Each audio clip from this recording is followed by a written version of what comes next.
Assalamu alaikum everyone, and welcome to day 18 of the Ramadan Dua Accelerator.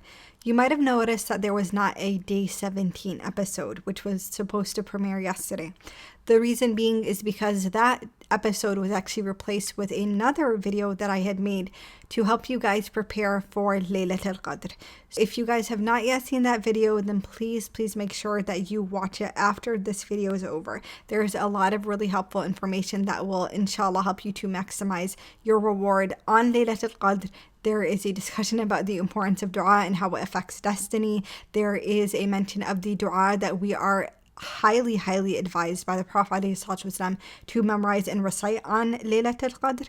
Make sure to go spend time with that video inshallah and share it with anyone who might benefit from it. Today's dua is one that comes from a prophet who's actually very near and dear to my heart. You're going to learn why his story is so incredible. But the dua is the dua of Prophet Sulaiman alayhi salam. Prophet Sulaiman was actually one of the sons of Prophet Dawood alayhi salam. And if you guys remember, we spoke a bit about Prophet Dawood and his story in a past episode. Sulaiman alayhi salam was a ruler of a kingdom, and this is the dua that he made. أعوذ بالله من الشيطان الرجيم بسم الله الرحمن الرحيم قال رب اغفر لي وهب لي ملكا لا ينبغي لأحد من بعدي إنك أنت الوهاب صدق الله العظيم. The translation goes, he prayed, "My Lord, forgive me, and grant me an authority that will never be matched by anyone after me, or grant me a kingdom that will never be matched by anyone after me. You are indeed the gifter of all bounties." Let's talk about this dua a bit. First and foremost, you notice that Prophet Sulaiman alayhi salam actually asks for forgiveness. And this is because in the verses prior to this verse, there's a discussion of some sort of trial or something that Prophet Sulaiman did that Allah subhanahu wa ta'ala was angry of. Some scholars say it was because he was distracted with his horses that he had, and it distracted him from salah time. And other scholars of the Quran give different interpretations. But the fact of the matter is that there was some sort of trial that Sulaiman experienced, and he's seeking forgiveness from Allah subhanahu wa ta'ala for that reason.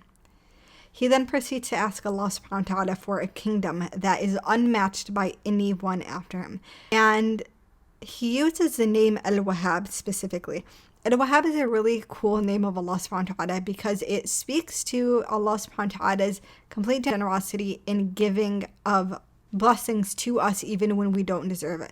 Another dua in the series also uses this reference, رَبَّنَا هَبْ لَنَا مِنْ أَزْوَاجِنَا وَذُرِّيَّاتِنَا قُرَّةَ أَعْيُنٍ.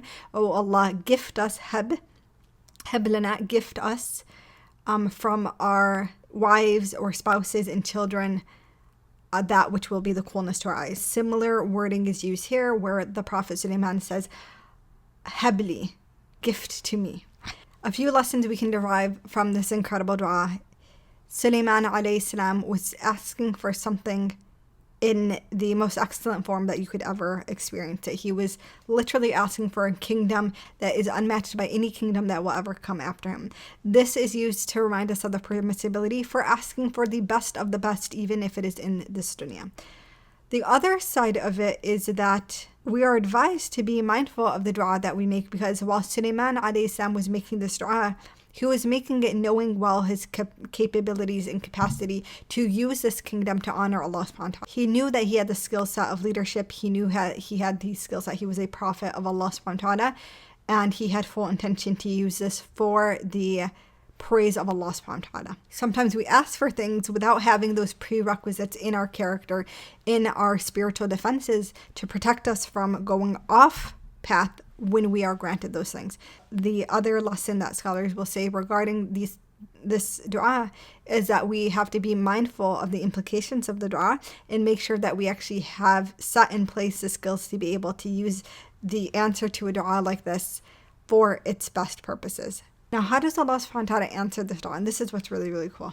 In the following verses, it is said that Allah subhanahu wa ta'ala had subjected the wind to Sulaiman gently at his command to wherever he pleases, and subjected him every builder and diver of the jinn, and What this means is essentially Allah subhanahu wa ta'ala actually gave Sulaiman control of the winds. He was able to use it as he pleases, and he actually allowed Sulaiman to rule over the jinn. And we learn in other parts of the Quran that Sulaiman alayhi salam was also given the ability to communicate with animals.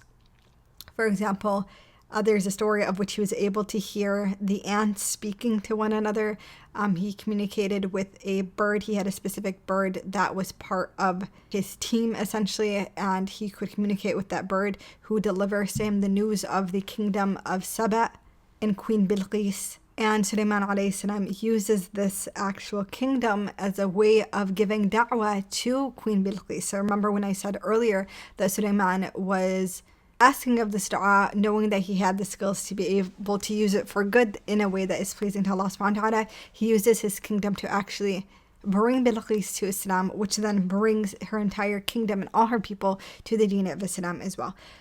Very interestingly enough, right after these verses, Allah subhanahu wa ta'ala speaks about Prophet Ayub. And if you guys remember from a previous episode, we talk about Prophet Ayub and his specific dua that he made, which ended up freeing him from the tests of patience that he had, his loss of children and wealth and the loss of his health.